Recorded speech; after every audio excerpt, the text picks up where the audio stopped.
ठीक है, आपको मतलब जो क्वेश्चन नंबर 7 मैंने कहा अगर हम देखें तो हमें एक इंफॉर्मेशन दी है उसने कि भाई 4 लीटर हमने मतलब जो भी 2 लीटर कैपेसिटी का 4 कंटेनर ले रखे हैं और उसने पूछा है मैक्सिमम नंबर ऑफ मॉलिक्यूल्स। तो आप ये बात कह सकते हैं भाई जिस कंडीशन में मोल सबसे ज्यादा होंगे उस कंडीशन में मॉलिक्यूल सबसे ज्यादा होंगे तो मोल बताने कुल मिला के। तो पहले वाले केस में आप देखोगे 2.5 ग्राम दे रखा है तो डायरेक्टली मैंने कह दिया भाई 2.5 ग्राम मॉलिक्यूल, मतलब सिंपल सी बात है 2.5 मोल दे रखे हैं।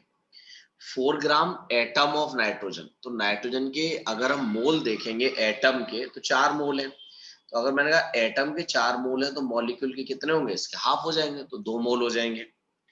ऐसे ही इतने एटम है तो मैंने कहा अगर हम इसमें मोल कैलकुलेट करेंगे तो वो हमारे लिए कितना आ जाएगा। ठीक है, तो मैंने कहा मोल कैलकुलेट कर लो, तो 3 इंटू 10⁻24 अपॉन 6 इंटू 10⁻23। अगर हम इसे सॉल्व करेंगे तो मैंने कहा ये 5 मोल ऑफ एटम होगा ना, तो मॉलिक्यूल का कितना होगा 2.5 आ जाएगा।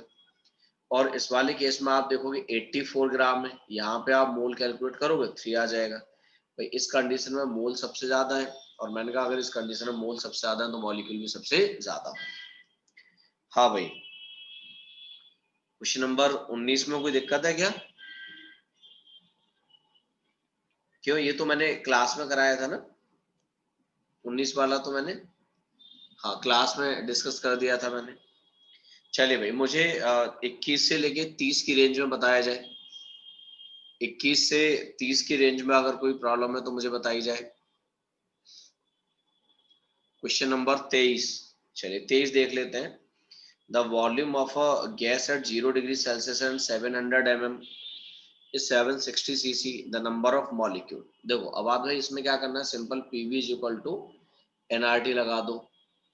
मैंने कहा जब हम PV is equal to NRT लगा देंगे इसमें तो आप ये कह सकते हैं, चलो ठीक है मैं इसे 23 को बता दूं, उसका 20 और 27 दोनों बता दूंगा।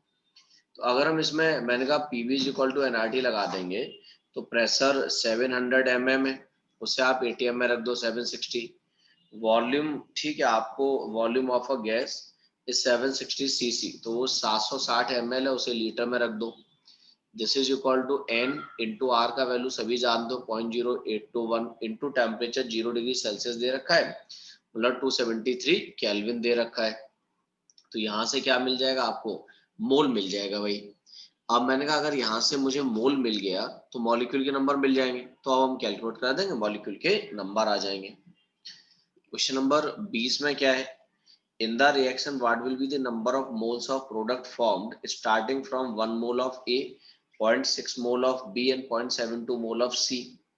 तो रिएक्शन ये हमारे पास में 4A 2B plus 3C 2 product जो भी दे रखा है, इसका 1 मोल दिया है तो 1/4 हो गया, इसका 0.6 मोल दिया है 0.6/2 हो गया, और इसका 0.72 मोल दिया है तो भाई 3 हो गया। मैंने कहा अगर हम इसे सॉल्व करेंगे तो हम ये कह सकते हैं भाई हमारे पास में ये 0.24 आ जाएगा, इसे हम देखेंगे ये 0.30 आ जाएगा, और इसे हम सॉल्व करेंगे 0.25 आ जाएगा। तो ए हमारे लिए लिमिटिंग रिएजेंट हो गया। अब लिमिटिंग रिएजेंट से सॉल्व कर देंगे तो जो भी मोल ऑफ ए है, मैंने कहा उसका मोल हमने कितना ले रखा है भाई 1 ले रखा है, upon balancing mole this is equal to mole of product formed upon 1। तो आप कह सकते हैं भाई उसका जो मोल है वो कितना है 0.2, अच्छा सॉरी, एक 0.24 भी वैल्यू तो है हमारे पास में, then 0.24 is the limiting reagent. ठीक है ना, 0.24 और 0.25 0.24 हो गया। तो आप ये कह सकते हैं भाई इसके लिए सॉल्व कर लो तो यही आंसर आ जाएगा 0.24 बनेगा। चलिए 27 और 28 नंबर, 27 नंबर क्या है भाई, देखो आपसे कहा गया क्या person eats 1.71 gram of sugar in order to sweeten his tea, the number of carbon atoms added. तो सबसे पहले काम करो, इसमें क्या करो, सबसे पहले मोल कैलकुलेट करो। तो 1.71 ग्राम लिया और उसका मोलर वेट आप निकालोगे 342 आ जाएगा। मॉलिक्यूल के लिए अवोगाड्रो नंबर से मल्टीप्लाई कर दो। अब उसने कहा कि कार्बन एटम्स के नंबर बताने हैं, तो मैंने कहा अगर कार्बन एटम के नंबर बताने हैं तो उस केस में क्या करेंगे भाई, एक मॉलिक्यूल में 12 कार्बन एटम है, इसलिए उसे आप 12 से मल्टीप्लाई कर दो। ठीक है, बस इसे सॉल्व कर दो, जो भी आएगा वो फाइनल आंसर हो जाएगा आपके लिए। क्वेश्चन नंबर 28 क्या है, देखो 224 ml of a try atomic gas, ठीक है ना, वे 1 ग्राम, ये एसटीपी कंडीशन है। तो एक बार मोल जो वॉल्यूम वाले फॉर्मूले से निकालो, हालांकि ये क्वेश्चन क्लास नोट्स में है आपके। आप देखो ऐसा जो मैं सीट सॉल्व कराई थी जिसमें 50 क्वेश्चन कराए थे उनमें क्वेश्चन था। तो अगर मैं एक बार मोल को वॉल्यूम वाले फॉर्मूले से कैलकुलेट कर दूंगा तो वो 1/100 आ जाएगा। एक बार मोल को आप वेट वाले फॉर्मूले से अगर कैलकुलेट करते तो वेट अपॉन मोलर वेट, तो आपको वेट दे ही रखा था कि भाई कितना है 1 ग्राम अपॉन मोलर वेट, ठीक है ना। आप दोनों को इक्वेट कर दो, तो मैंने कहा यहाँ से आपको मोलर वेट मिल जाएगा 100 ग्राम। लेकिन ये तो 3 मोल एटम का वेट है, तो मुझे 1 मोल एटम का निकालना है तो 3 से डिवाइड कर दिया। और अगर एक एटम का निकालना है तो क्या करेंगे, इसे एवोगाड्रो नंबर से और डिवाइड कर देंगे, बस इसे हम सॉल्व कर देंगे, उससे आपको आंसर मिल जाएगा। ठीक है भाई। चलिए 30 से 40 के बीच में बताइए आप मुझे। Question number 33। तो 33 क्या है, मुझसे कहा गया कि भाई मैंने ऑक्सीजन ले रखा है और उससे ओजोन बन रहा है। इसका 90 ml ले रखा है, इसका 2 वॉल्यूम बनेगा और इसका 90 माइनस 3v बचेगा, ठीक है ना। अब अगर ऐसा है तो उसका कंडीशन क्या है कि only 10% of it is converted to O3। तो हमारे हिसाब से जो कन्वर्ट हो रहा है वो 3v के बराबर हो रहा है, और उसने कहा वो सिर्फ 10% है, तो 90 का हम 10% कैलकुलेट कर लेते हैं। मैंने कहा अगर हम इसे सॉल्व करेंगे तो यहाँ से v की वैल्यू कितनी आ जाएगी, 3 आ गई। अब अगर v का वैल्यू 3 आ गया तो ऑक्सीजन का वॉल्यूम कितना आ जाएगा, 90 माइनस 9, तो ऑक्सीजन का वॉल्यूम आ गया 81 ml और इसका वॉल्यूम कितना आ गया 6 ml, ठीक है। तो उसने कहा कि भाई इनिशियली वॉल्यूम कितना होगा, तो दोनों को ऐड कर दोगे 87 ml हो गया। बाद में उसने कहा कि अगर टर्पेंटाइन ऑयल से हम पास कर दें, तो टर्पेंटाइन ऑयल से जब पास करते हैं तो ओजोन एब्जॉर्ब हो जाती है, तो ओजोन खत्म हो जाएगी। तो अब मेरे पास बचा कितना भाई 81 ml। क्वेश्चन नंबर 32 क्या है दानिया, उसने कहा कि volume of a gas produce by 100 gram of calcium carbide. देखो ये है कैल्शियम कार्बाइड है, इससे मैंने कहा कि भाई जब इसे पानी के साथ रिएक्ट कराएंगे तो यहाँ से कैल्शियम हाइड्रोक्साइड मिलेगा प्लस साथ में C2H2 मिलेगा। ये C2H2 जो आप कह सकते हो यही हमारे लिए क्या है, वो कंडीशन को रिप्रेजेंट करेगा, ठीक वही गैस है। तो आप कह सकते हैं भाई इसके 1 मोल से गैस का भी 1 मोल बन रहा है, तो मैंने इसका 100 ग्राम ले रखा है, ठीक है। तो इससे मोलर वेट से डिवाइड कर देंगे, तो कैल्शियम का 40 और 2 कार्बन का, तो मैंने कहा 66 हो जाएगा। अब आप कह सकते हैं भाई इसका भी इतना ही मोल बनेगा, और मुझे वॉल्यूम पूछ लिया उसने, तो मैंने कहा अगर ऐसा है तो मैं कह सकता हूँ भाई वॉल्यूम अपॉन, ठीक है, 22.4। आप इसे सॉल्व कर दीजिए, आपको फाइनली आंसर पता चल जाएगा भाई आंसर क्या हो। इतना तो काम कर लेंगे ना। एक सेकंड, ये 64 आएगा, 24 और 40। ठीक है। हाँ भाई 45 तक बताओ मुझे, 40 से 45 की रेंज में कोई क्वेश्चन है तो। Question number 36। 36 का है 50 gram of calcium carbonate will react with this much gram of 20% HCl by weight। तो उसने कहा कि भाई कैल्शियम कार्बोनेट ले रखा है हमने, ठीक है ना, उसे हम HCl के साथ में रिएक्ट कराएंगे, तो यहाँ से कैल्शियम क्लोराइड बनेगा, H2O मिलेगा और साथ में CO2 मिलेगा, ठीक है। हम उसे बैलेंस कर देते हैं, बैलेंसिंग हो गई। तो आप ही कह सकते हो भाई 1 मोल कैल्शियम कार्बोनेट से 2 मोल HCl का रिएक्ट करता है, भाई ये तो कंडीशन है। तो हमने 50 ग्राम कैल्शियम कार्बोनेट ले रखा है, 50 ग्राम का मतलब हाफ मोल ले रखा है, तो हाफ मोल से कितना करेगा 1 मोल HCl। 1 मोल HCl का मतलब कितना वेट चाहिए 36.5 ग्राम। लेकिन उसने कहा कि भाई HCl सिर्फ 20% है, मतलब अगर 100 ग्राम का सैंपल लोगे तो उसमें 20 ग्राम ही HCl मिलेगा, तो 36.5 ग्राम कितने से मिलेगा वो कैलकुलेट कर लेंगे। तो मैंने कहा आप इसे सॉल्व कर लीजिए, तो आप ये कह सकते हैं 36.5 इंटू 5 हो जाएगा, तो उस हिसाब से जो आंसर है वो कितना है 182.5 आ जाएगा, ठीक है। हाँ भाई बाकी बोलो, 45 तक मुझे बताओ।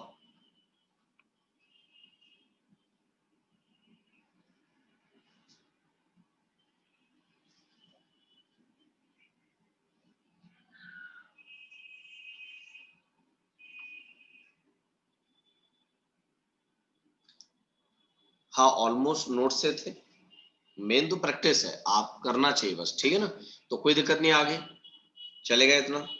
क्वेश्चन नंबर 36 जो आपने मुझे भेजा है इसमें, ठीक व्हाट्सएप पे, उसका आंसर 100 रहेगा। मास कंजर्व है, ठीक है ना, मास कंजर्व है, तो जाहिर सी बात है 100 ग्राम अगर आपने थाइलिन बनाया तो उसका जो पॉलीमेरिक प्रोडक्ट बनेगा वो भी 100 ग्राम बन जाएगा, कोई और साइड प्रोडक्ट तो बन नहीं रहा है, इसलिए उसका आंसर 100 आ जाएगा।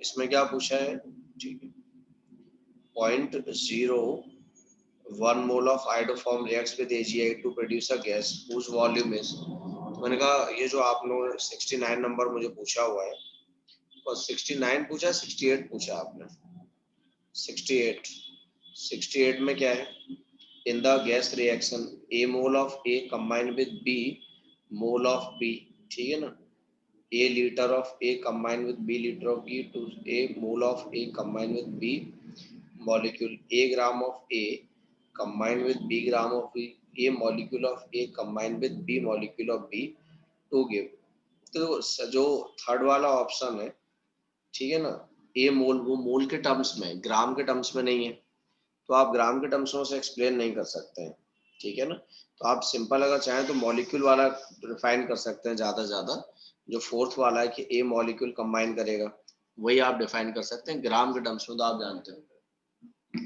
रिलेशन वैलिड नहीं होता है। 35 क्या है समझिए,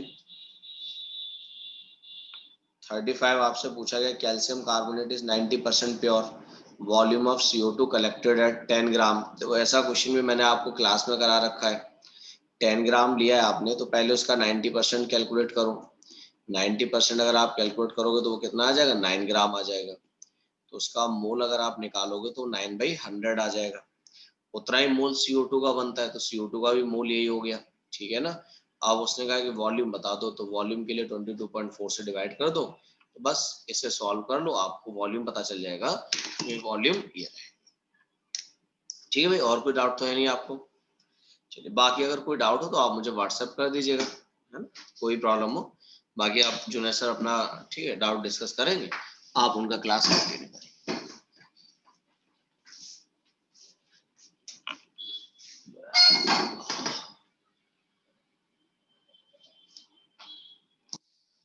ठीक है भाई, तो फिजिक्स के क्वेश्चंस लिख दो सारे, जो भी तुम्हें डाउट है शुरू से, पहले BTS के लिख दो फिर आते तुम्हारी शीट पर, BTS के सारे डाउट लिख दो। Question number, serial number same है ना जो तुमने आज पेपर दिया है और उसका है, और जो मेरे पास है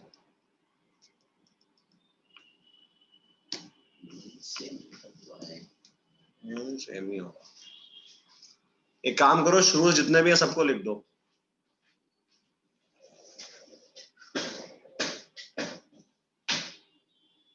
फोर्टी सेवन और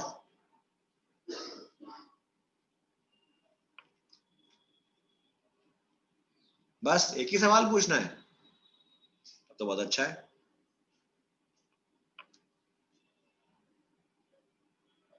47 का तो आंसर गलत चला गया है, 51, 52,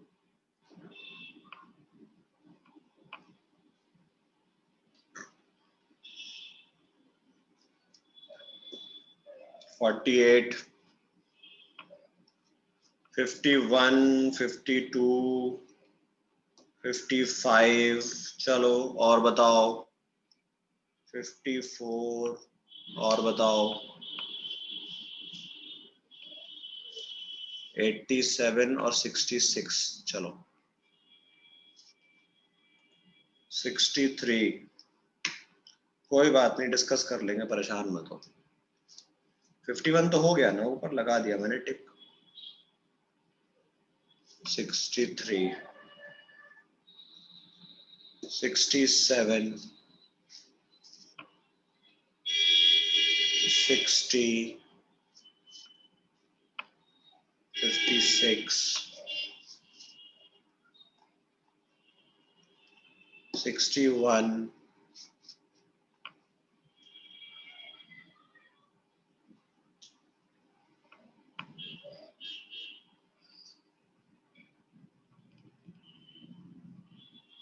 चलो एक काम करते हैं, 7 अभी तक जो मैं लगा दिए ना उनको कर लेते हैं, फिर जो बीच में बोलते रहना, तुम लोग बीच में बोल देना।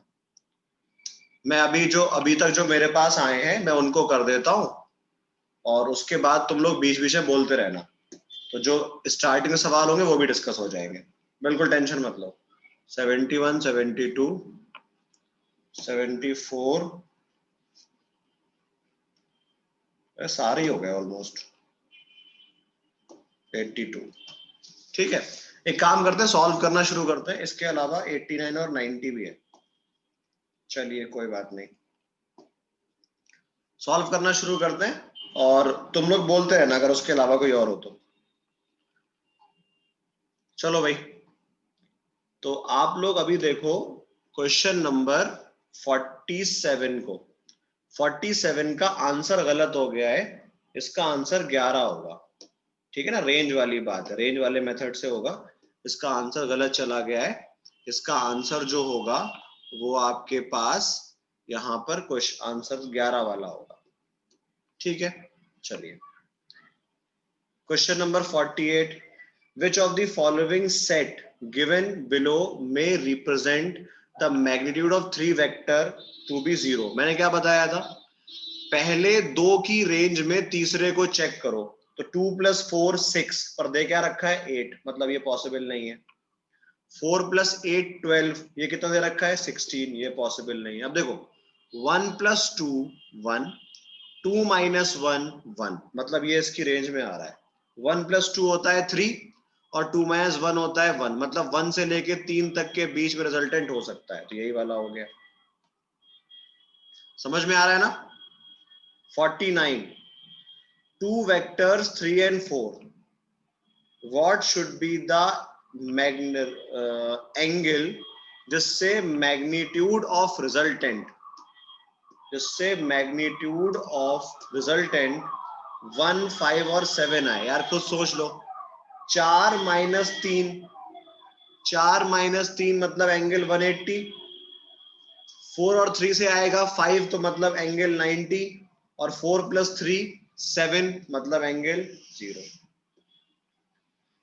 बताओ भाई, समझ में आ गया। क्वेश्चन नंबर 51,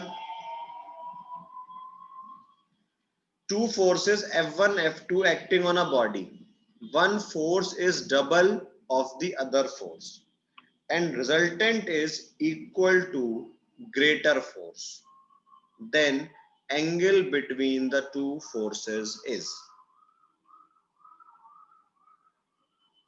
ठीक है ना, तुम्हारे पास दो फोर्स है F1 F2 acting on a body, one force is double of the other force. मतलब ऐसा मान लो कि F1 जो है वो तुम्हारे पास F है, और जो F2 है वो तुम्हारे पास 2F है। कौन सा वाला रिपीट करना है Samreen? Question number 51।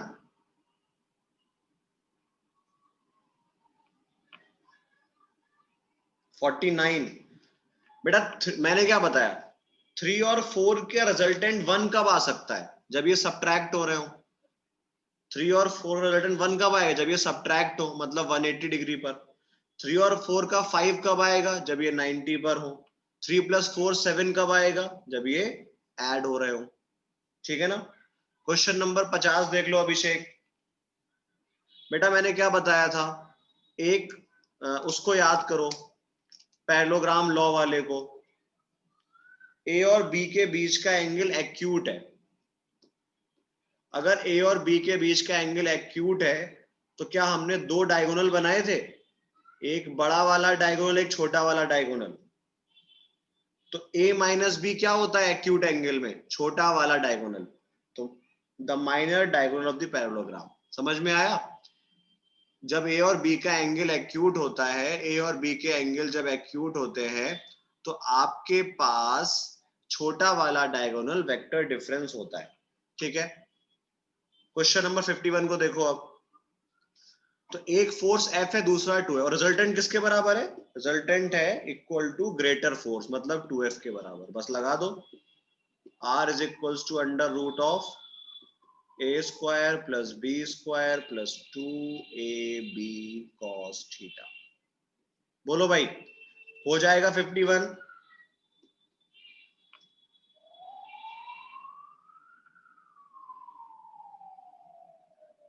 Question number 52, P plus Q और P माइनस क्यू, बताओ दो वेक्टर है, दो वेक्टर्स का एडिशन और दो वेक्टर्स का सब्ट्रैक्शन आपस में कितने एंगल पर होता है?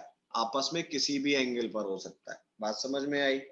आपस में किसी भी एंगल पर हो सकता है दो वेक्टर्स का एडिशन और दो वेक्टर्स का सब्ट्रैक्शन।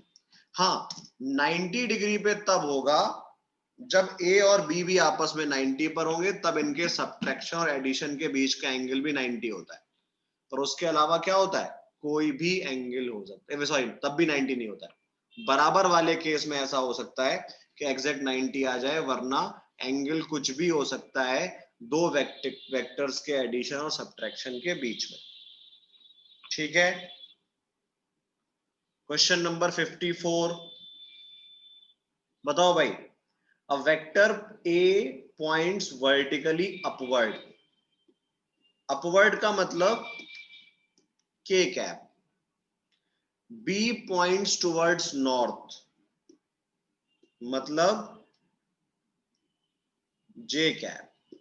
बताओ के क्रॉस जे क्या होता है? बोलो, के क्रॉस जे क्या होता है? के क्रॉस जे आपके पास माइनस आई होता है। क्यों भाई, क्या के क्रॉस जे आपके पास माइनस आई होता है?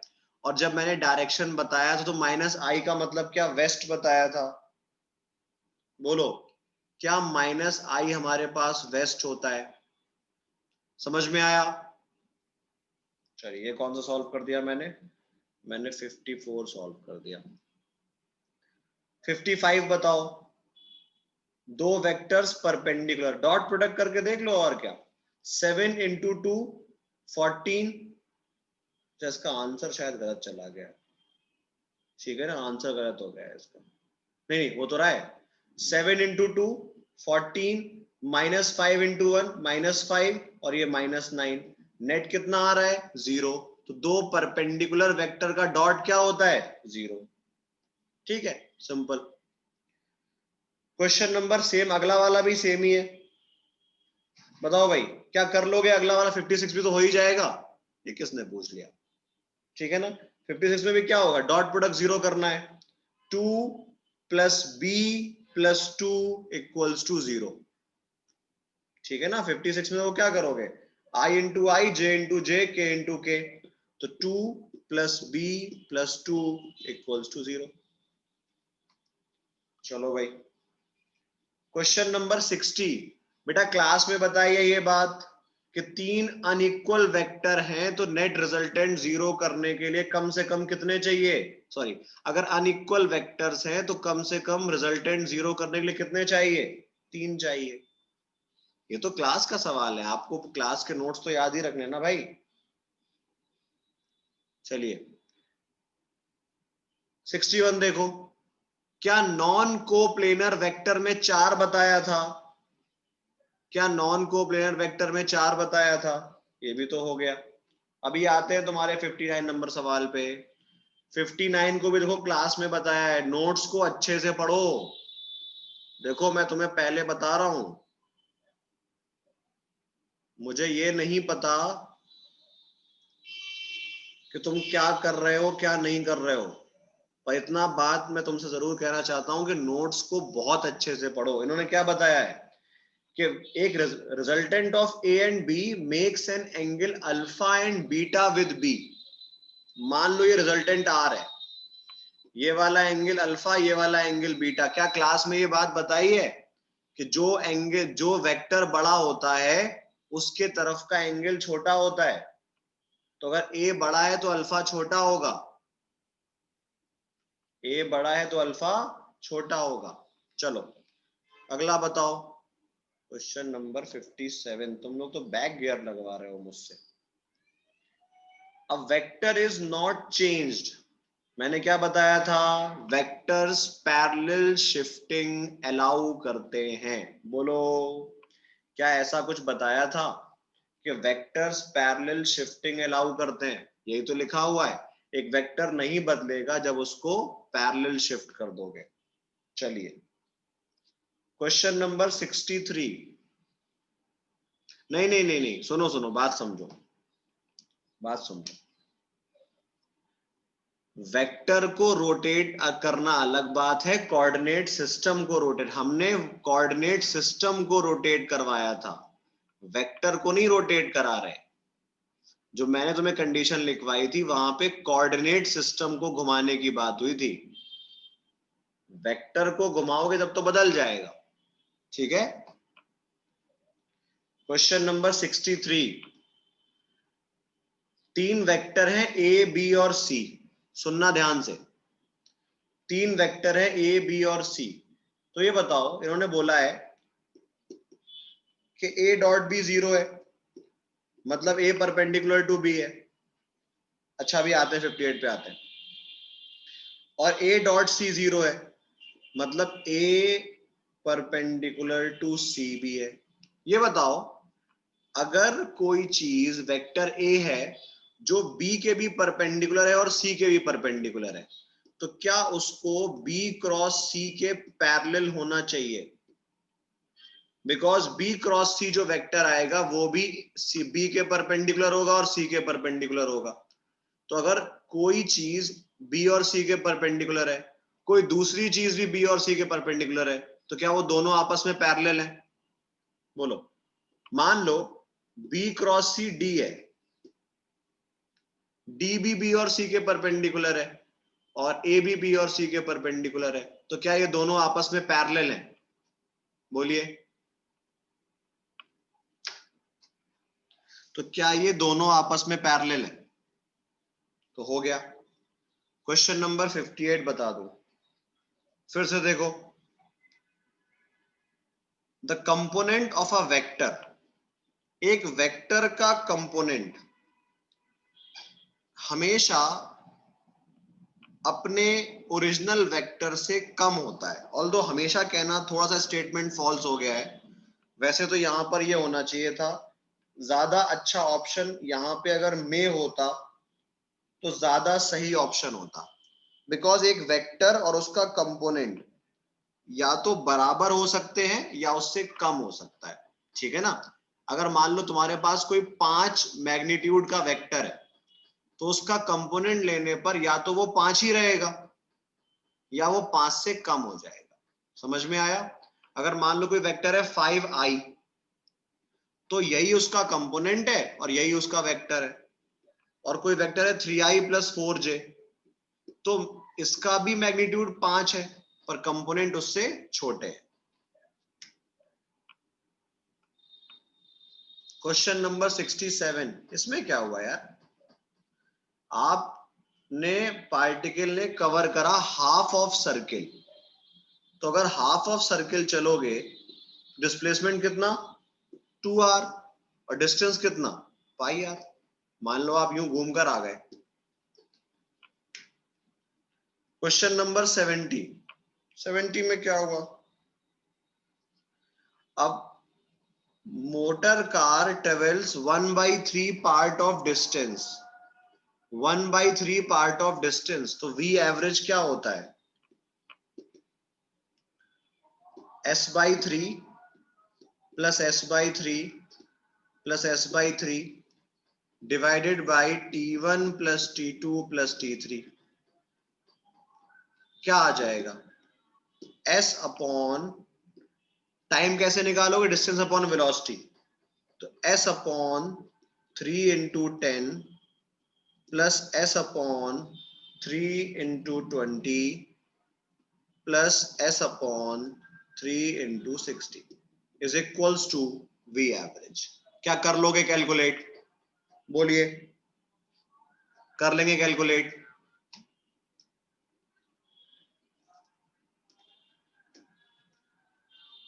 हाँ, या तो तुम ये भी कह सकते हो कि तुम्हारे पास एक डायरेक्ट फॉर्मूला, ऐसे चाहो तो ऐसे लिख लो, 3 upon v average 3 upon V average is equals to 1 upon V1, 1 upon V2, 1 upon V3. ये फॉर्मूला भी लगा सकते हो, ठीक है, ये फॉर्मूला भी लगा सकते हो। क्वेश्चन नंबर 71 देखो, डिस्प्लेसमेंट ऑफ पार्टिकल y, आपको इक्वेशन दे रखा है, how long does the body takes to comes to rest.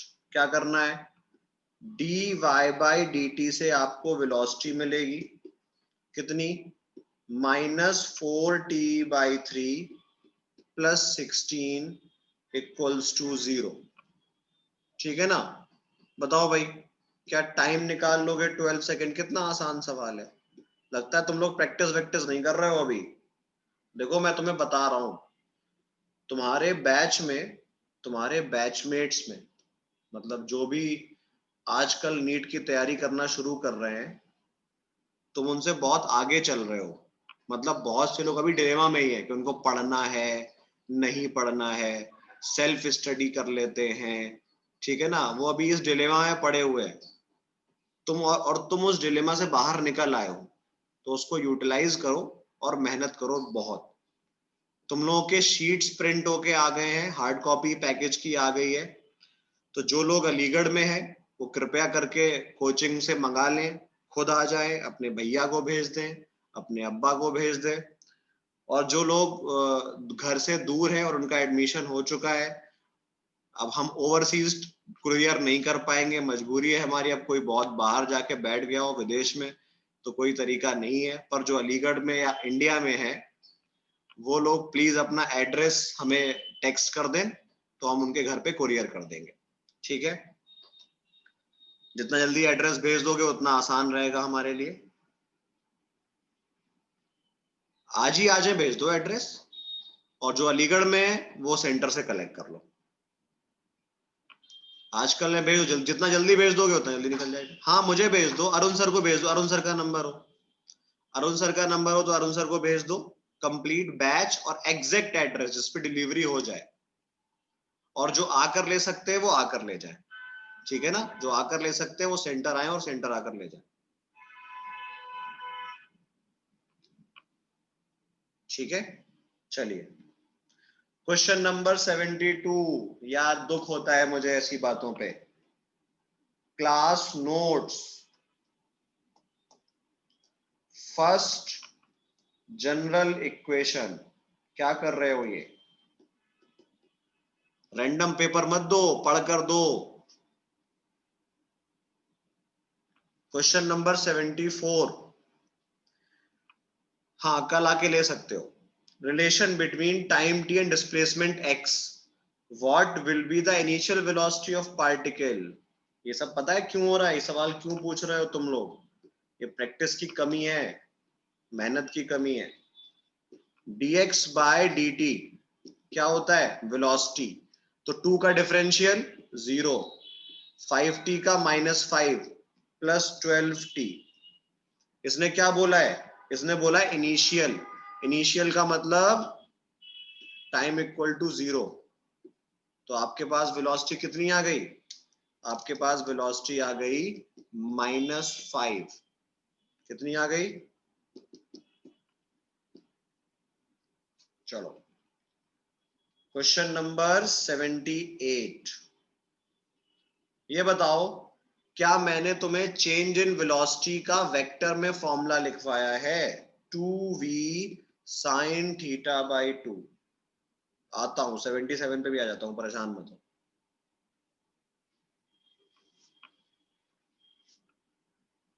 आता हूं 76 ही बता दूंगा, परेशान मत हो। तुम मुझे पहले 78 बताओ। 78 भैया याद आया, vector difference of identical vector 2v sin θ/2, ठीक है। क्वेश्चन नंबर 76 देखो, a body starts from rest, ratio of distance travelled by the body during third and fourth. During third and fourth तो सीरीज क्या थी, x, 3x, 5x, 7x 9x। Third और fourth का ratio, क्या third और fourth का ratio 5:7 है? बोलो, क्या थर्ड और फोर्थ का रेशियो 5:7 है? ठीक है। क्वेश्चन नंबर्स और कौन सा पूछा है? 77।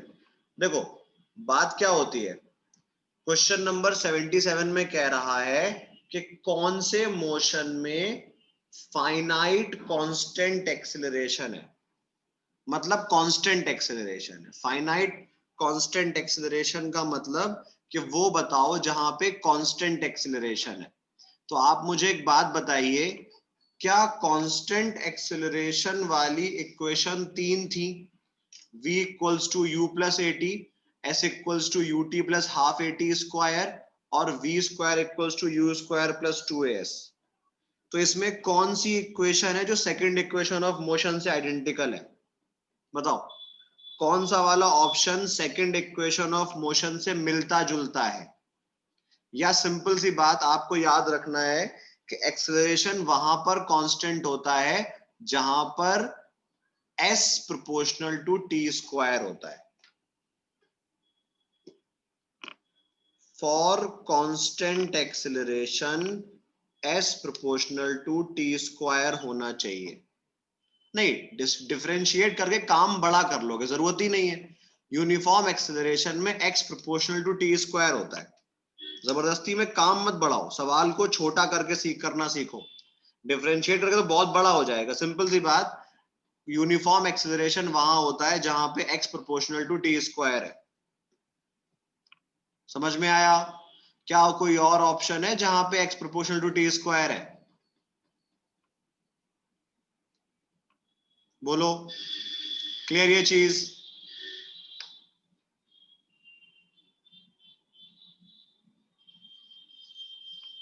क्वेश्चन नंबर 82 बताओ भाई, क्या करेंगे?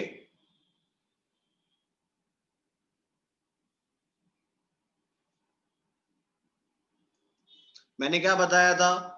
डिस्प्लेसमेंट और x को निकालने के लिए इस इक्वेशन को ऐसे लिख लो, x के टर्म में 3t माइनस 6 स्क्वायर करोगे तो 3x is equals to 3t minus 6 का स्क्वायर। तो तुम्हारे पास x आ गया, कह सकते हो 1/3 9t square minus plus 36 minus 36t। तो तुम्हारे पास x आया 3t square plus 12 minus 12t। बोलो, क्या x यही आया है? ये कह रहा है डिस्प्लेसमेंट व्हेन वेलोसिटी इज 0। तो वेलोसिटी निकालो, वेलोसिटी कितनी आएगी? 6t minus 12। तो वो टाइम जहां पर वेलोसिटी 0 है वो आपके पास आ जाएगा t इक्वल्स टू 2। वापस रख दो 2 को। कितना आ गया x? 3 into 4 plus 12 minus 24। समझ में आया? बोलो भाई। सिंपल सी बात, इसने डिस्प्लेसमेंट और वेलोसिटी की बात करी है तो पहले इक्वेशन से डिस्प्लेसमेंट को निकाल लेंगे। इक्वेशन से डिस्प्लेसमेंट को निकाला, ठीक है ना? और डिस्प्लेसमेंट को निकालने के बाद इसने बोला है कि डिस्प्लेसमेंट बताओ जब वेलोसिटी 0 है, मतलब वो टाइम चाहिए जहां पे वेलोसिटी 0 है। तो वेलोसिटी की इक्वेशन निकाली, इक्वेट करा और टाइम निकाल लिया और उसको उठा के रख दिया। Question number 83। 83 में क्या हो रहा है? A particle is moving with constant velocity 10 towards east. तो v initial 10 I cap. After 10 second, its velocity changes to 10 towards north. तो v final हो गया 10 j cap. तो बेटा आपके पास डेल्टा v कितना हो गया? 10 j माइनस 10 I। और टाइम कितना लगा है ये काम करने में? 10 सेकेंड।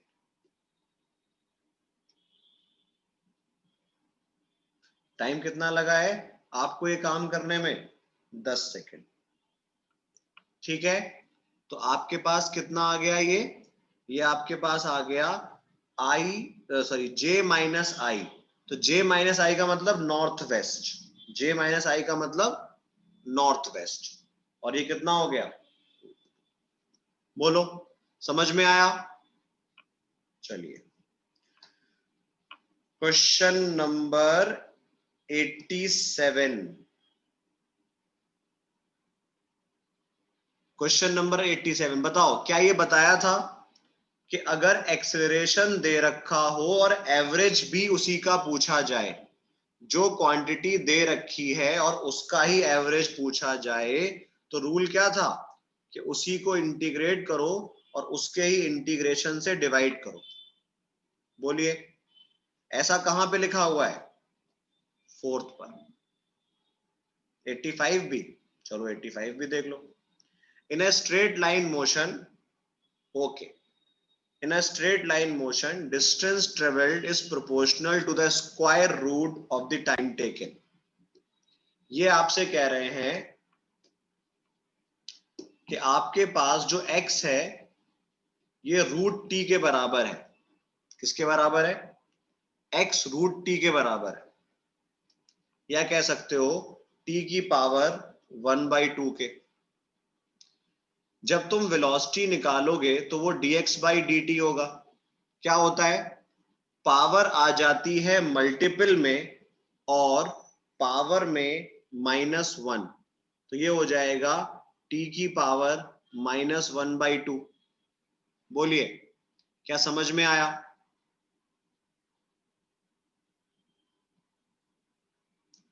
और ऐसे ही एक्सेलरेशन निकालोगे तो वो होता है dv by dt।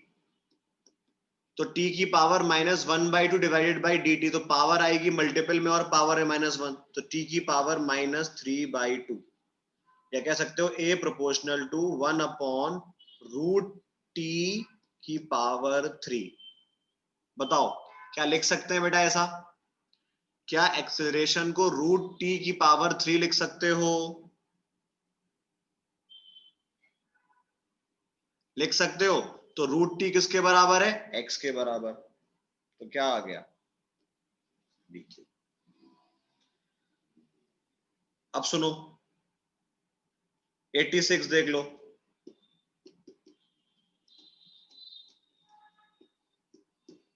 Eighty six को अगर तुम देखो तो 86 में क्या कह रहा है? ए और बी के परपेंडिकुलर। तो ए क्रॉस बी वेक्टर तुम जानते हो कि ये ए और बी के परपेंडिकुलर होता है। क्या होता है? ए क्रॉस बी ए और बी के परपेंडिकुलर होता है। पर पूछ क्या रहा है? इसका यूनिट वेक्टर। तो ये बताओ, किसी भी चीज का यूनिट वेक्टर निकालने के लिए क्या उसको उसके मैग्नीट्यूड डिवाइड कर देते हैं? और ए क्रॉस बी का मॉड क्या होता है? A B sine theta. समझ में आया?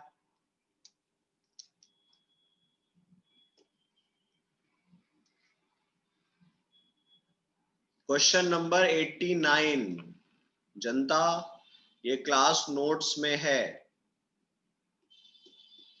क्या याद आ रहा है? क्लास में एक सवाल कराया है 6 और 3 मानकर। क्यों भाई, क्या क्लास नोट्स में कोई सवाल है 6 और 3 मानकर?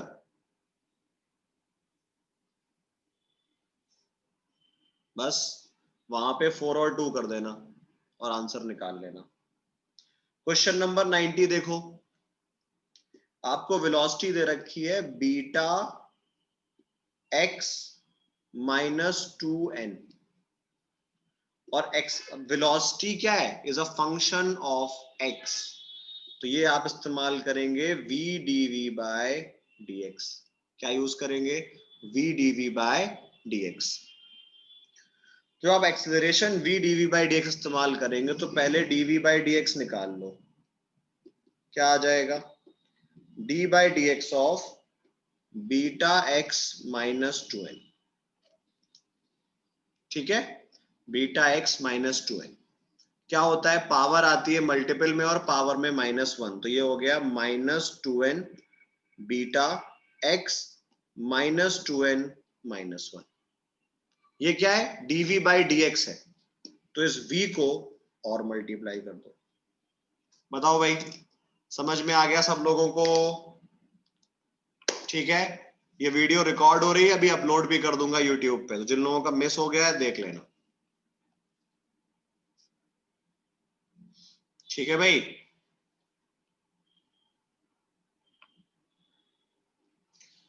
तुमने देखो, मैंने ये बताया था कि वेक्टर जो है, वेक्टर को बदलने के लिए पैरेलल शिफ्टिंग अलाउड होती है।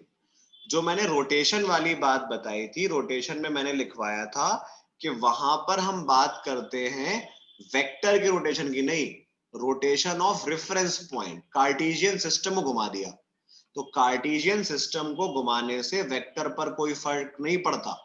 हम रोटेशन ऑफ कोऑर्डिनेट सिस्टम को अगर घुमाएंगे, एक बात बताओ, ये कोऑर्डिनेट सिस्टम था, ये वेक्टर था, तो अगर मैं इसे घुमाने लगूं तो ये तो अनचेंज है ना।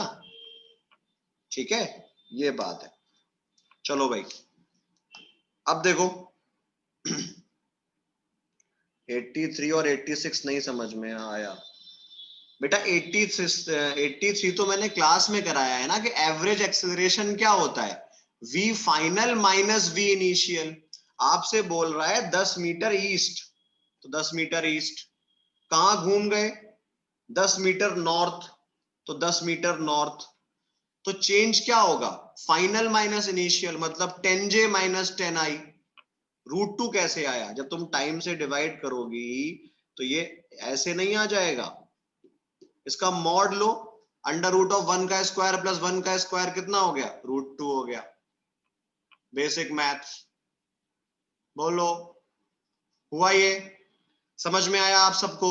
चलिए, और तुमने कौन सा कहा, 86। देखो मैंने क्या बताया था, ए क्रॉस बी एक वेक्टर होता है जो ए और बी दोनों के परपेंडिकुलर होता है। ए क्रॉस बी एक वेक्टर होता है जो ए क्रॉस बी दोनों के परपेंडिकुलर होता है।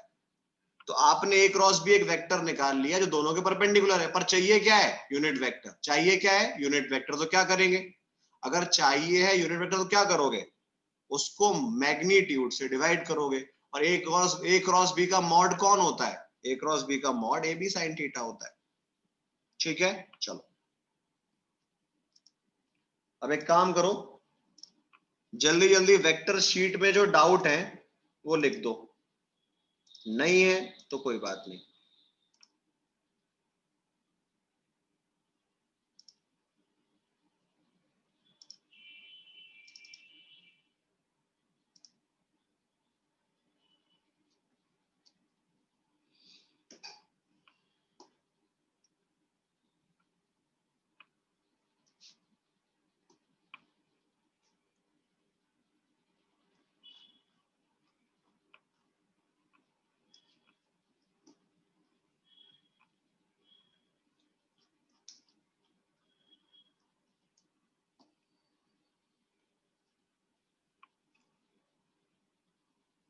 बारह हो चुका है,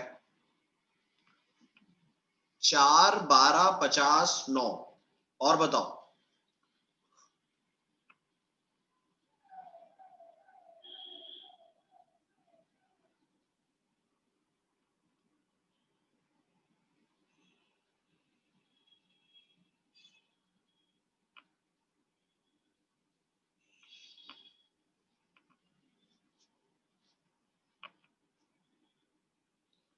चार 12 19 23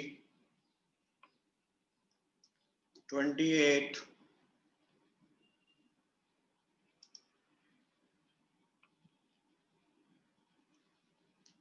18 35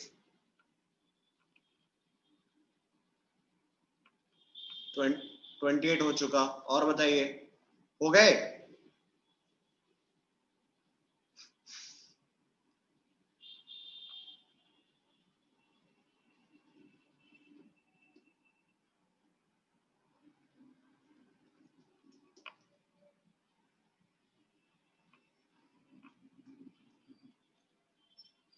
चलो एक काम करता हूं, करना शुरू करता हूं, और जहां पे तुम फंस जाओ बीच से बोल देना, कोई और सवाल हो तो बीच से रिमाइंड कर देना। करना शुरू करता हूं।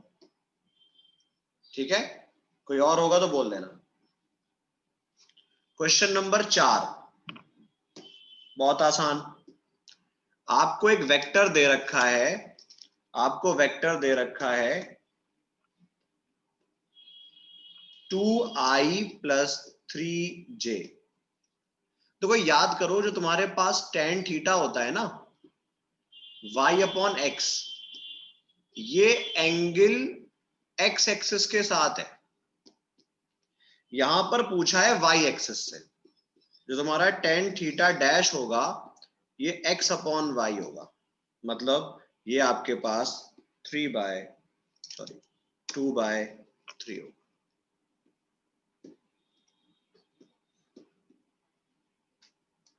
क्वेश्चन नंबर 9 ये कह रहा है एक arbitrary vector can always be replaced by 2 और 3। देखो तुम्हारे पास कोई वेक्टर है,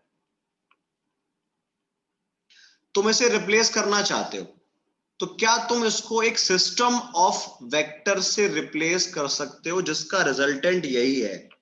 बोलो। मैंने यहां पे लगाया 5 न्यूटन का एक फोर्स, या उसके अलावा मैंने बहुत सारे फोर्स लगा दिए ऐसे, पर उन सबका नेट रिजल्टेंट भी 5 न्यूटन है। क्या दोनों बातें सेम है? बोलो। एक वेक्टर ले आओ 5 का, या बहुत सारे ले आओ जिनका रिजल्टेंट कितना हो 5, क्या दोनों बातें सेम है? तो बस वही हो गया, an arbitrary vector which have original vector as their resultant। Clear? Question number 12 देखो।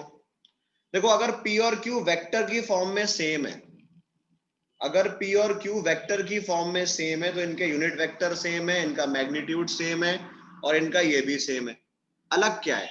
अलग ये है कि शायद तुम्हें वहां पे दिखाई ना दिया हो, छोटा छोटा लिखा होगा, ये दोनों वेक्टर हैं और इन दोनों में एक यूनिट वेक्टर है। इस वाले में ये गलत है, क्यों? बिकॉज ये वाला यूनिट वेक्टर दे रखा है।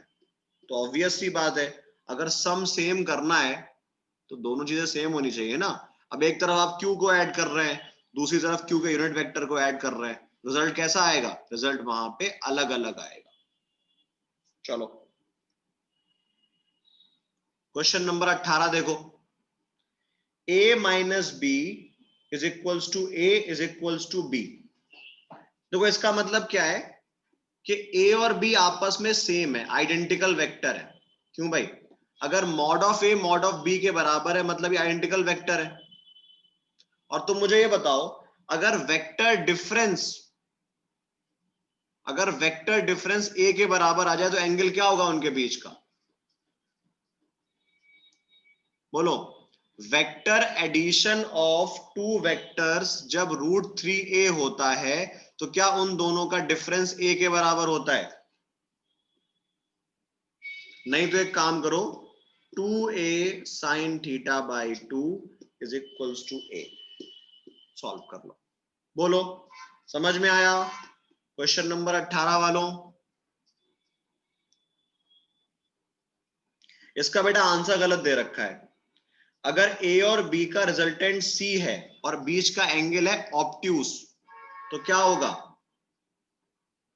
जो c है वो डिफरेंस से छोटा होगा, इसका आंसर b होगा। ये करेक्ट है। समझ में आ रहा है सब लोगों को?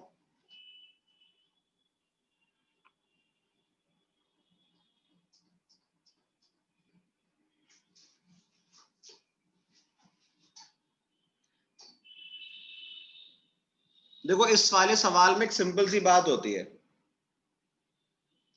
कि इस टाइप के सवाल में ज्यादा कुछ वेरिएशन नहीं है। आप दो वेक्टर्स या ये सवाल बड़ा है, आपको हर दो वेक्टर्स के बीच का एंगल कैलकुलेट करना होगा। आपको हर दो वेक्टर्स के बीच का एंगल कैलकुलेट करना होगा। a.b = ab cos थीटा लगा के, ठीक है ना? a.b = ab cos थीटा लगा के आपको सबके बीच का एंगल कैलकुलेट करना होगा, तब आप जज कर पाएंगे ये क्या है। समझ में आया?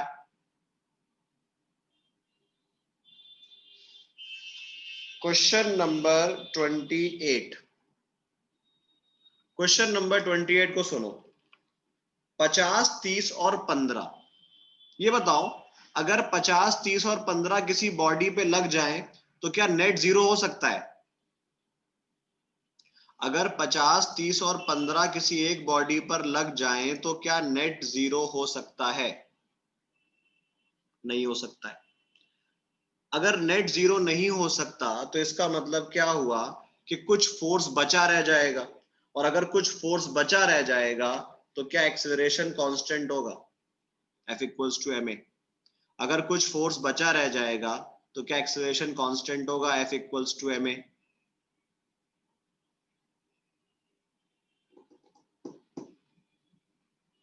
बोलो। चलिए, sum of two forces acting at a point is 16 and resultant is 8। क्या इस टाइप के सवाल क्लास में कराए हैं कि a प्लस बी आपके पास है 16 और रिजल्टेंट है 8। a को मान लो छोटा वाला वेक्टर, ये है resultant, resultant is perpendicular to smaller force, तो ये हो जाएगा 8 और ये हो जाएगा 16 माइनस a। बोलो, क्या पाइथागोरस लगा के आंसर निकाल सकते हो? 29 क्या पाइथागोरस लग के निकल आएगा? जल्दी जल्दी बताओ, क्लास नोट्स में 2 सवाल कराए इस पे। चलिए, 5, 12, 13 P plus Q equals to R. बताओ, क्या P plus Q equals to R से तुम्हें ये समझ में आ रहा है कि P और Q आपस में परपेंडिकुलर है?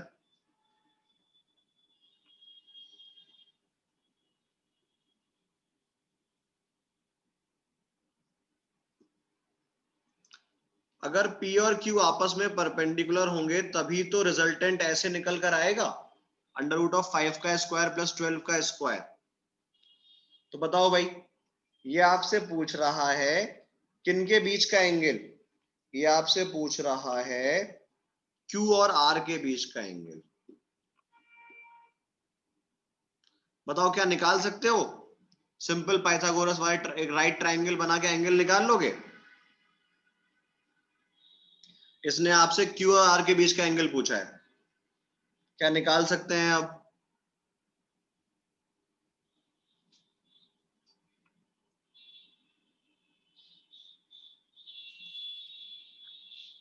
बोलो भाई, क्या ये सवाल क्लास नोट्स में है? क्या इस टाइप का सवाल कराया था जहां पे एंगल निकालना सिखवाया था? बोथ साइड से स्क्वायर करके, मतलब समझा नहीं है। तो बस क्लास नोट्स में देखो, ये सवाल क्लास नोट्स में ही है। याद करो, एंगल 30 आया था, फिर कहा था कि 180 माइनस थीटा करेंगे, ठीक है ना? चलो, क्वेश्चन नंबर 35 देखो।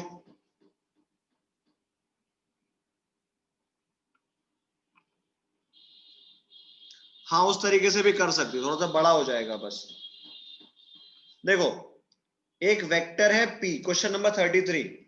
एक वेक्टर है P और दूसरा है रिजल्टेंट। दूसरा है रिजल्टेंट किसका? P प्लस क्यू और P माइनस क्यू। तो आपके पास रिजल्टेंट आ गया। रिजल्टेंट क्या होता है? दोनों का सम। तो ये बताओ, क्या अगर तुम P प्लस क्यू और P माइनस क्यू का रिजल्टेंट लोगे तो क्या ये 2P लिखा जाएगा?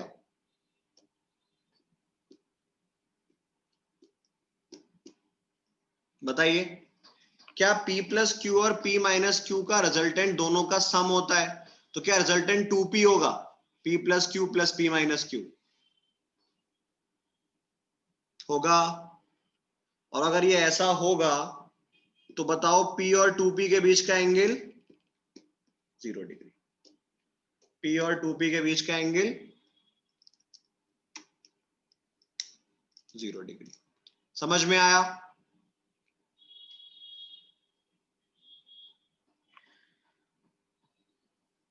अब देखो क्या लिखा हुआ है, maximum and minimum magnitude of resultant of two vectors P and Q are 3:1। Find which of the following relation is true. अच्छा जी, मतलब ये आपसे कहना चाह रहे हैं कि P प्लस Q का magnitude divided by mod of P minus Q का मैग्नीट्यूड 3:1 है। तो आप सिंपल कह सकते हो कि इसका मतलब P square plus Q square plus 2PQ cos theta is equals to P square plus Q square. एक मिनट, ऐसे मत करो, रुको रुको, ठीक है ना। आप इसको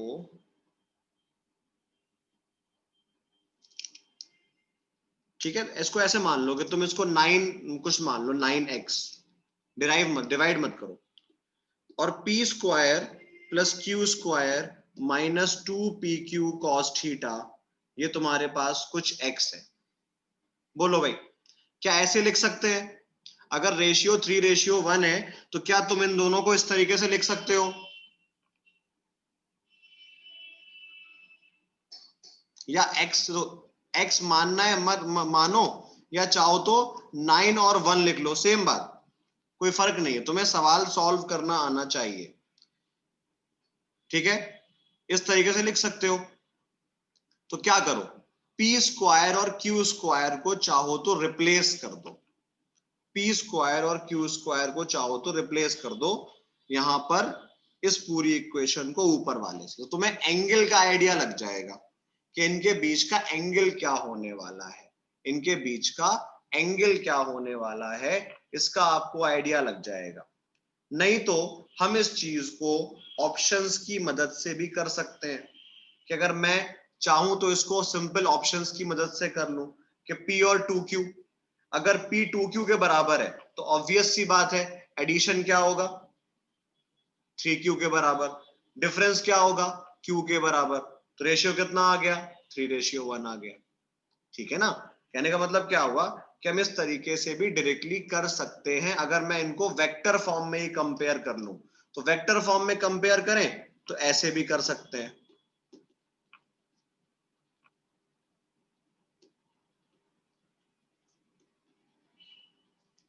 ठीक है ना। इस तरीके से सॉल्व कर लो। मतलब तुम्हें मेन बात समझनी है कि तुम जैसे चाहो वैसे कर सकते हो, मेथड समझ में आना चाहिए। ये आप चाहो तो ऑप्शन से कर लो, या चाहो तो इस तरीके से वेक्टर कंपेयर कर लो कि ये मान लो कोई वेक्टर है 3a और ये वेक्टर है कोई a, तो दोनों को ऐड कर दे तो P निकल आएगा, दोनों को सब्ट्रैक्ट कर दे तो Q निकल आएगा। बोलो भाई, क्या ये बात समझ में आ गई सब लोगों को? क्वेश्चन नंबर तुमने कौन सा पूछा है? 34। 34 बहुत जरूरी है, अच्छा सवाल है। जिन लोगों ने नहीं पूछा है उनसे भी कह रहा हूं देख लो, इंपॉर्टेंट है। Resultant of P and Q is perpendicular to P, मतलब ये वेक्टर है P और ये है रिजल्टेंट R, तो ये होगा Q। अब एक बात सुनना, ये बताओ P और Q के बीच का एंगल कौन सा है, ये वाला या ये वाला? पहले पढ़ाया है, बताओ कौन सा एंगल है P और Q के बीच का?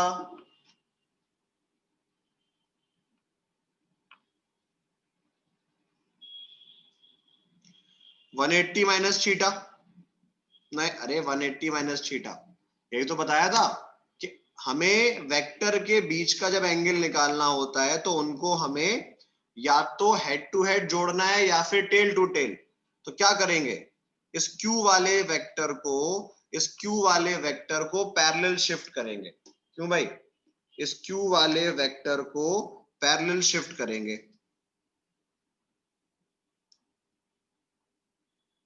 इस तरीके से। तो बताओ एंगल 180 माइनस थीटा होगा, और जब एंगल 180 माइनस थीटा होगा तो आप मुझे फिर से बताओ, अगर एंगल इसका 180 माइनस थीटा है,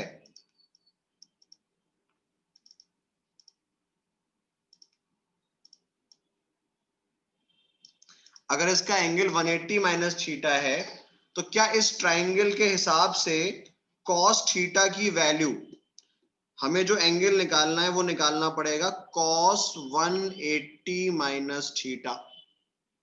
कॉस 180 माइनस थीटा होता है माइनस कॉस थीटा। क्या ये बात समझ में आ रही है? कॉस 180 माइनस थीटा क्या होता है? माइनस कॉस थीटा, ठीक है ना। और कॉस थीटा है तुम्हारे पास बेस अपॉन हाइपोटेनस, तो P बाय Q। इस वजह से यहां पर ये माइनस वाला ऑप्शन आ रहा होगा।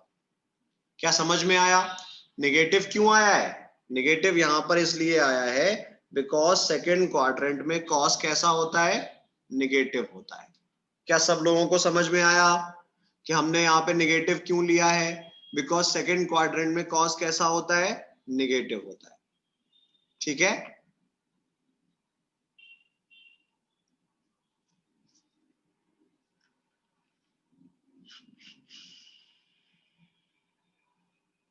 अब ये तो अभी देखो बाकी लोगों को पता नहीं है, शायद याद नहीं है, क्या नहीं है, मैं बता देता हूं।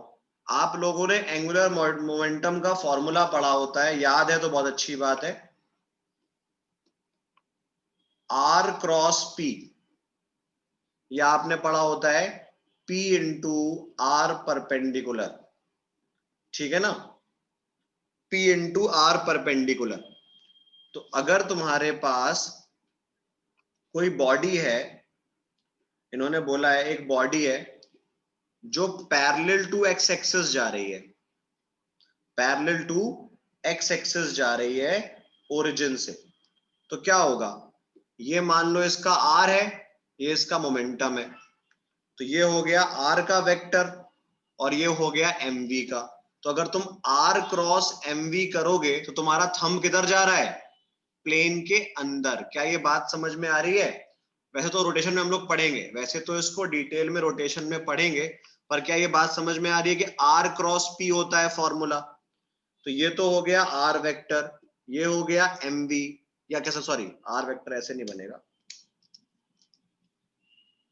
ये हो गया आर वेक्टर और वो हो गया एम वी। तो क्या आर क्रॉस पी करने पे अंगूठा तुम्हारा प्लेन ऑफ पेपर के अंदर जा रहा है, मतलब एम वी बी के कैप।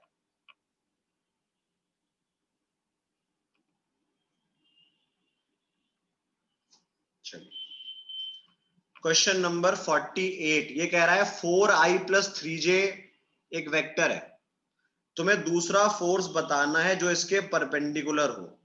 एक काम करो, डॉट प्रोडक्ट करके देख लो, जिसका डॉट जीरो हो जाए वही तुम्हारा आंसर। ये सवाल ऑप्शन से होगा, डॉट करके देख लो, जिसका डॉट जीरो हो जाए वो तुम्हारा आंसर है। डॉट किसका जीरो हो रहा है? एक minute, dot, no no no no, यहाँ लग रहा है ऑप्शन बन गए हैं गलत। हाँ इसमें ऑप्शन ये नहीं होगा, इसमें ऑप्शन ये होगा, बीच में प्लस आएगा, ठीक है ना। इस वाले क्वेश्चन में बीच में प्लस आएगा। Question number 40, if two vectors a and b, sum of a plus b is perpendicular to difference a minus b। मैंने क्या बताया था? जब a और b आइडेंटिकल होते हैं तभी एडिशन और सब्ट्रैक्शन एक दूसरे के परपेंडिकुलर होता है। वेक्टर एडिशन और वेक्टर डिफरेंस तभी एक दूसरे के परपेंडिकुलर होते हैं जब a और b सेम होते हैं या सेम मैग्नीट्यूड के होते हैं, ठीक है ना। समझ में आ गया? क्वेश्चन नंबर 50, फिर से देखो, v1 और v2, ठीक है ना। बताओ भाई क्या बताया था कि magnitude of v1 plus v2 और v1 माइनस v2 कब बराबर होते हैं? जब बीच का एंगल 90 होता है। क्या ये वाला डायग्राम पढ़ा है हम लोगों ने कि ये a, ये b, ये माइनस b, ये a प्लस b और ये a माइनस b, ये मॉड में बराबर कब होंगे? जब बीच का एंगल 90 होगा। 48 का जस्ट 7, ओह सॉरी, हाँ 7 के भी तो है, सही बात है, 7 के भी तो ऑप्शन है, मैंने फालतू में चेंज कर दिया। फोर्स जो है मैं भी क्या ही बताऊं। तो हमारे पास हाँ ठीक है 4i माइनस 3j एक्स और वाई प्लेन में है, और जो थर्ड वाला है वो जेड प्लेन में है या जेड एक्सिस की तरफ है, तो एक्स और वाई के परपेंडिकुलर। ठीक कह रही हो तुम। Question number 53, angle between i plus J और j क्रॉस k। कुछ नहीं करना है, 53 में आपको लगाना है a dot b is equals to A B cos theta. निकाल लो एंगल, ठीक है ना। a dot b is equals to A B cos theta, आपका इस तरीके से निकल आएगा। Question number 59, a body is constrained to move in y direction, is subjected to a force this, work done by moving a distance of 10 meter along y। देखो वैसे तुमने अभी वर्क पढ़ा नहीं है, पर वर्क क्या है, स्केलर क्वांटिटी, डॉट प्रोडक्ट करना होता है। तो अगर आपका डिस्प्लेसमेंट जे में है तो आपका फोर्स जो काम करेगा वो कौन सा होगा, वो भी जे वाला होगा। तो जे डॉट जे कर दो, मतलब 15 into 10 150 joule. F dot S, पर एस क्या है, सिर्फ और सिर्फ जे में है, तो जे को जे से मल्टीप्लाई। बाकी जब हम लोग वर्क पावर में करेंगे तब सीख ही जाएंगे। ये देखो ये बहुत जरूरी सवाल है। ये बताओ क्या तुम लीनियर मोमेंटम के वेक्टर को 2 cos t i कैप और 2 sin t j कैप लिख सकते हो? बोलो।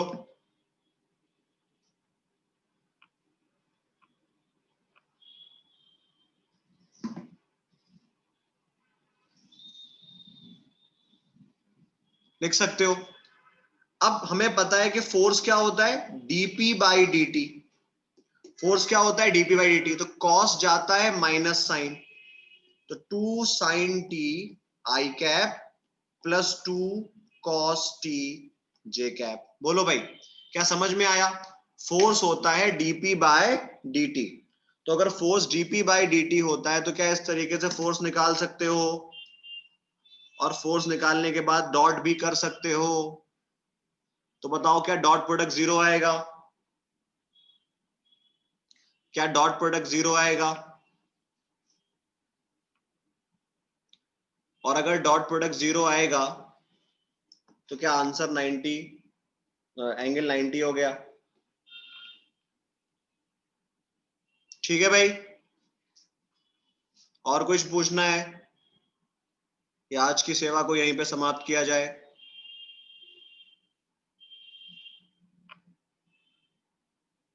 चलिए फिर।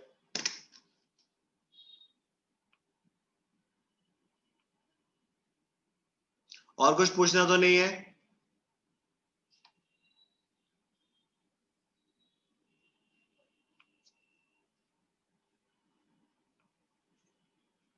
डीपीपी नंबर बता दो। डीपीपी का कोई डाउट हो, डीपीपी नंबर बता दो। सबसे पहले डीपीपी नंबर बताओ।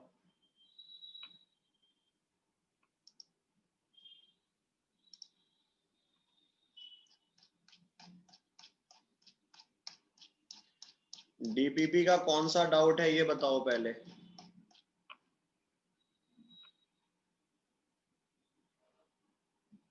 नहीं तो नंबर तो याद होगा ना, ढूंढना ढूंढना बहुत मुश्किल होता है। आपको डीपीपी नंबर याद हो तो आप या एक काम करो, सवाल देख लो। बताओ डीपीपी 1 में सवाल चाहो तो देख लो, मैं दिखा देता हूँ अगर तुम्हें पूछने हैं तो। वैसे तो डीपीपी के सवाल नॉर्मली क्लास के सवाल जैसे ही हैं, बट फिर भी अगर पूछना है बताओ भाई।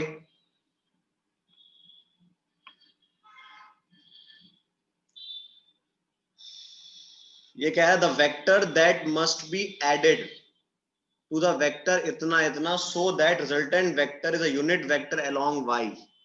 ये आपसे कह रहा है इन दोनों का रिजल्टेंट, मतलब इसका एडिशन। पहले इनको ऐड कर दो, कितना आ जाएगा, 4i plus 3j minus 5k। अब ये कह रहा है इसमें ऐसा क्या ऐड करूं, ऐसा क्या ऐड करूं कि सब कुछ y में बचे, सिर्फ j कैप आए। जोड़ दो भाई, 4 को 0 करना है -4i, 3 की जगह सिर्फ 1j छोड़ना है तो -2j, 5 को 0 करना है तो +5k। समझ में आया?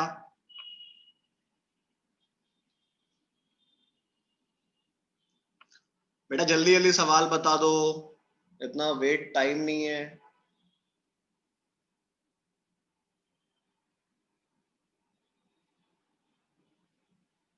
हो गया?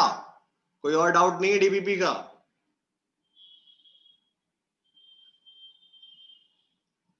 अच्छा, इसका आंसर याद कर लो, ठीक है ना? इसका आंसर याद कर लेना, सरफेस एरिया वेक्टर।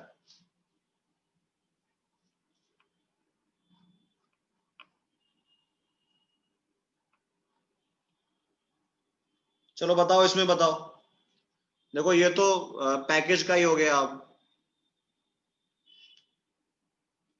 ये तो पैकेज का ही क्वेश्चन है, अभी डिस्कस हो चुका है। जल्दी बताइए, तेज तेज। शीट नंबर 2, डीबीपी नंबर 2, पक्का? नेक्स्ट।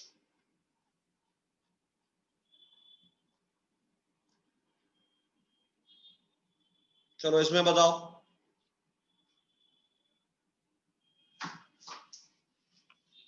सब तो आसान है।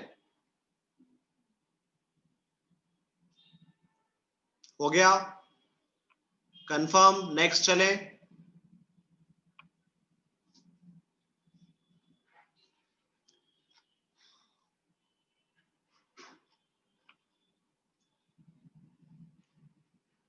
इसमें बताइए भाई, तो सेम ही है आई थिंक। इसका बताओ भाई, 11 का, 11 नहीं है ये, डीपीपी नंबर 5 का। तुम लोगों को कोई डाउट नहीं है तब तो अच्छी बात है, बढ़िया है। जल्दी जल्दी।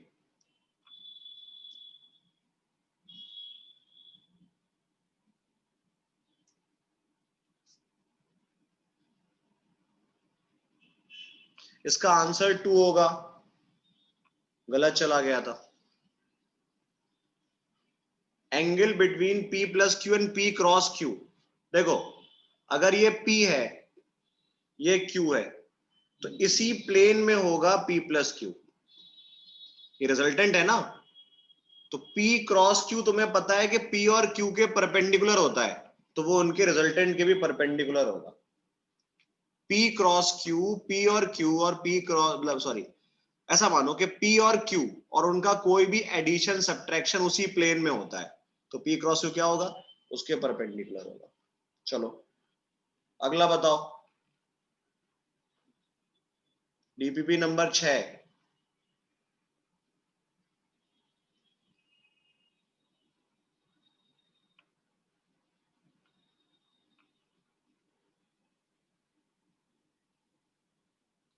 ये कौन सा तुमने लिखा है फॉर्मूला?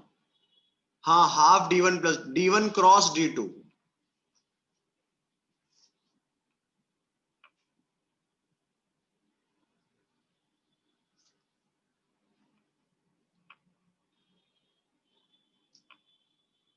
इसमें कोई दिक्कत नहीं है।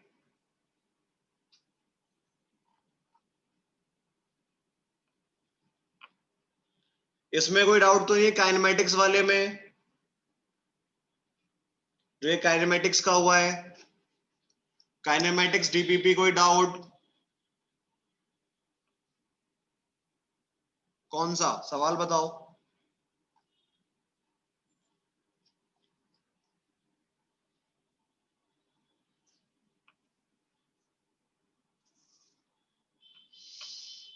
सवाल बताओ, जल्दी जल्दी। स्क्रॉल करो, यही तो है 25 तक, या अगले में जाऊं?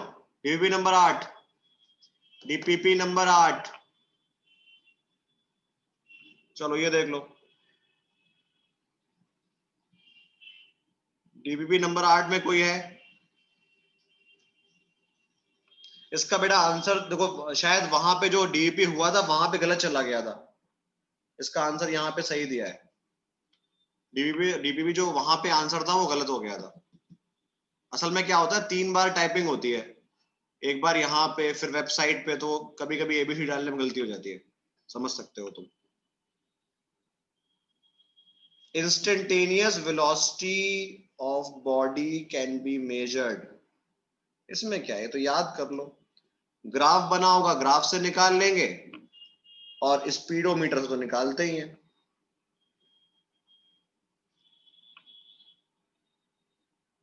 आज डीबीपी नहीं आएगा, आज तो बीटीएस हुआ है ना यार। हम लोग देखो, मैं बता रहा हूं, हम लोग जुल्म करते हैं टेस्ट करा के, इतना नहीं करते कि आज बीटीएस भी कराएंगे, डीबीपी भी कराएंगे।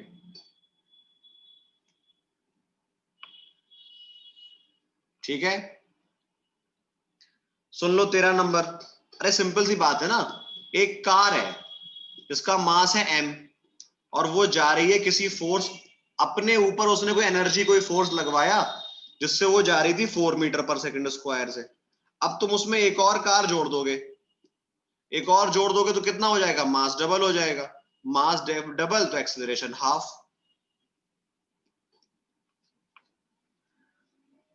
ठीक है, चलो और कोई सवाल? हाँ 20 नंबर बहुत जरूरी है, 20 नंबर बहुत से लोगों ने पूछा भी है। 20 नंबर सुनो, ये बताओ, तुम्हारे पास वेलोसिटी दे रखी है 4t क्यूब माइनस 2t, तो क्या डिस्प्लेसमेंट जो होगा वो इंटीग्रेशन से निकलेगा?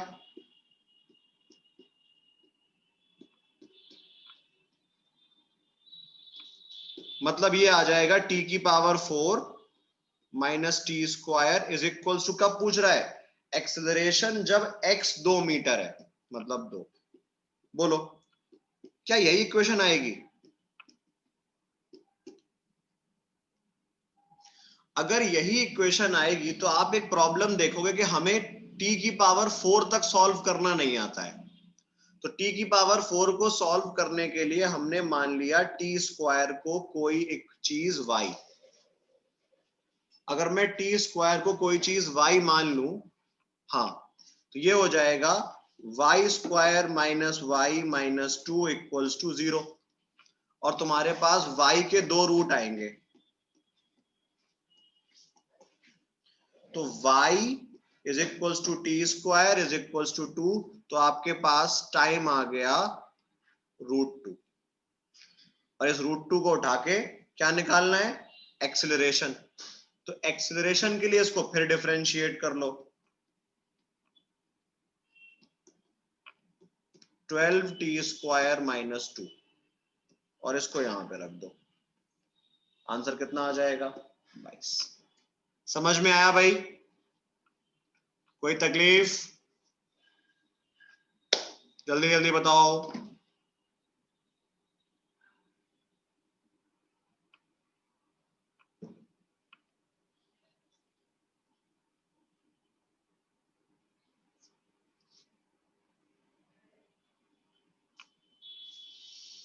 आ गया भाई सब लोगों को?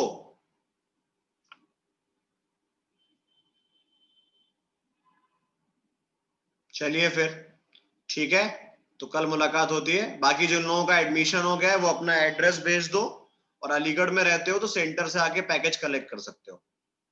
ठीक है, चलिए फिर आप लोगों से कल मुलाकात होती है। वेलकम। ओके, कल मिलते हैं फिर।